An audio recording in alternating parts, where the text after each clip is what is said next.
The espresso machine hissed, a sharp, piercing sound that cut through the noise of the lunch rush. Emma moved between the tables, her tray loaded with heavy porcelain plates. For 15 years, this rhythm had been her entire world. The clatter of silverware, the constant hum of conversation, and the relentless rotation of shifts defined every hour of her waking life. By the time the final customer left, the silence in the diner felt heavier than the noise.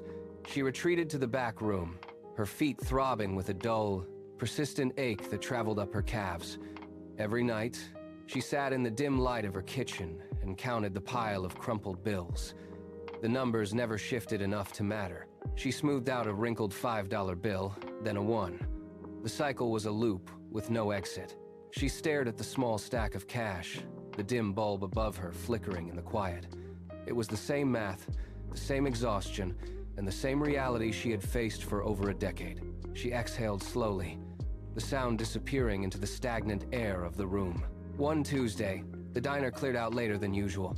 Emma slumped into a corner booth, her back against the vinyl. She watched a businessman at the counter. He gripped a jammed condiment dispenser, his face tightening as he shook it, then slammed it down in defeat. A few tables away, a mother wrestled with 2 children, her hands full as she tried to balance multiple meal trays that kept sliding toward the floor. Emma watched them both. These were not tragedies, just minor, persistent glitches in the machine of the day. She reached into her pocket and pulled out a small, battered notebook. She did not look at her tips. She opened to a blank page and clicked her pen. She wrote down the problem with the dispenser. Then, she sketched a locking mechanism. The pen moved rapidly, scratching diagrams onto the paper. She added notes on leverage and tension. She sketched a tray stabilizer, drawing lines that connected the wobbling edges to a central grip. The diner was empty, but the page was filling up. She did not stop until the graphite blurred under her thumb. She looked at the drawings. The loop was still there, but for the first time in 15 years, she saw a way to break it. The next morning, Emma arrived at the diner with a different objective. She did not just wake up to start a shift. She woke up to refine a design.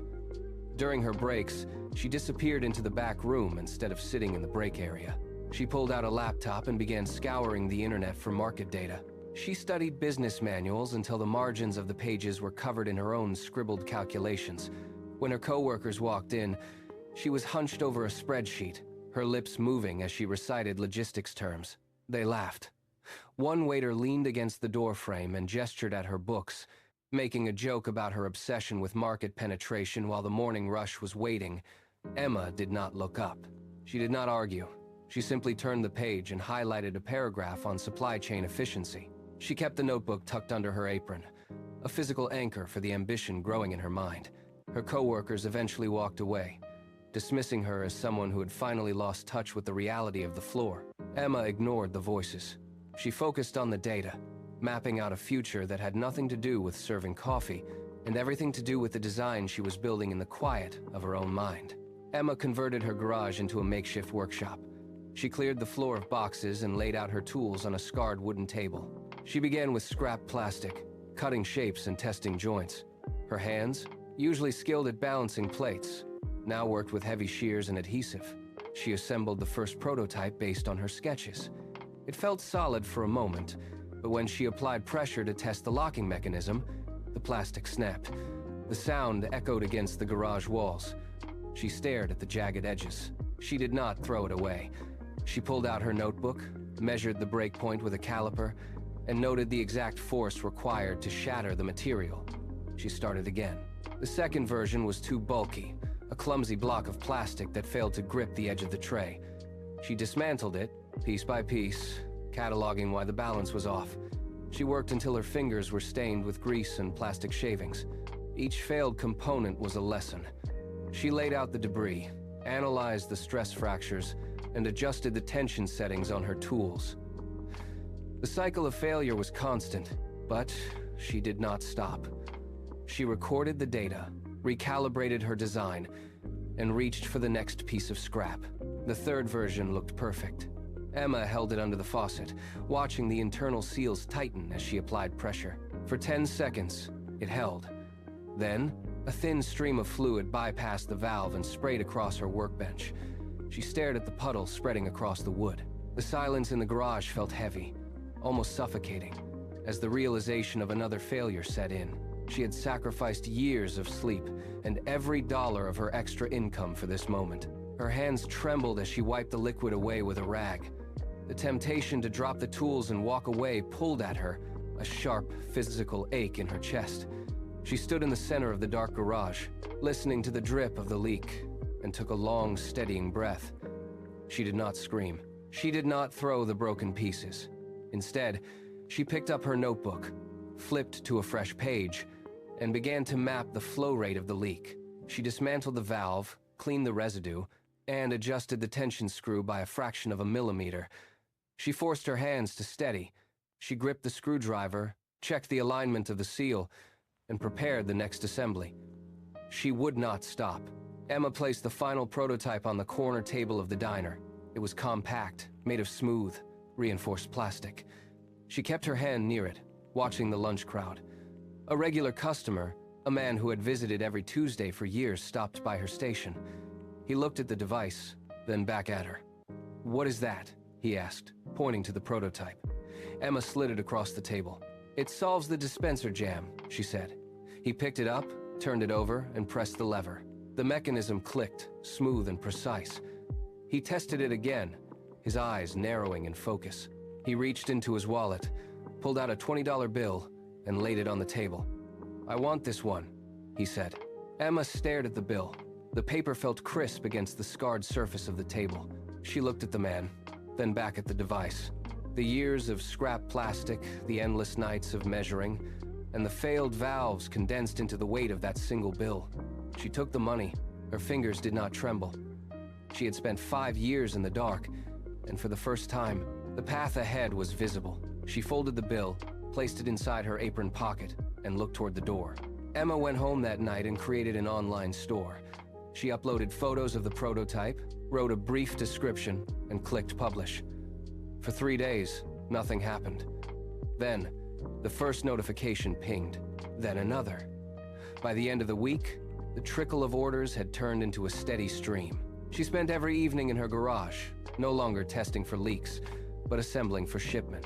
She bought parts in bulk, stacked boxes against the walls, and cleared space for a makeshift shipping station. The physical labor was intense, but the math was different now.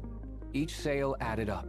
She checked her bank balance during a break at the diner, staring at the screen as the total climbed past her monthly wage. The numbers on the display were a reality she had built with her own hands. She looked at her apron, then at the notification alert on her phone. The diner felt small, the air thick with the smell of grease and old coffee. She realized the shift was complete. She was no longer just a worker waiting for a shift to end. She was the one driving the machine. The realization settled in her chest, steady and cold, as she prepared to leave the diner for the last time.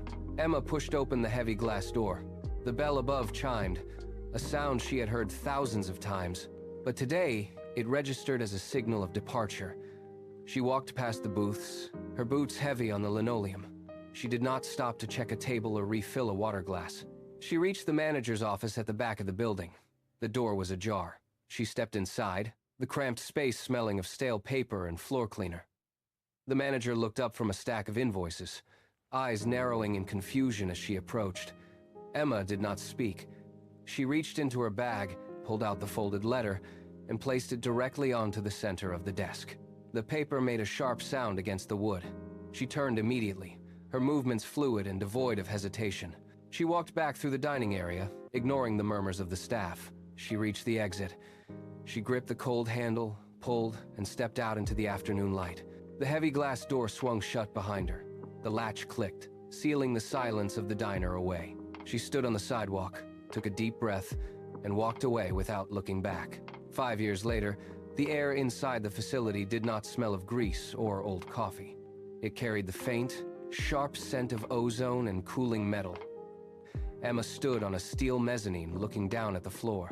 Below, the assembly lines stretched out in synchronized rows. Machines moved with a rhythmic, mechanical precision that hummed through the soles of her shoes. She watched a single unit travel along the belt. A robotic arm descended, placed a component, and retracted in one fluid motion. It was the same mechanism she had once sketched in a battered notebook on a diner table. She followed the product as it moved toward the final packaging station, passing through a sequence of automated tests. There were no jam dispensers here, no spilled liquids, no frantic, disorganized rush.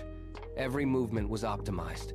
She rested her hands on the cold railing and listened to the steady, powerful thrum of the facility. The scale of the operation was absolute. What had once been a fleeting thought in a corner booth was now a humming, physical reality. She watched the lines churn, her eyes tracing the path of the product from raw material to finished goods.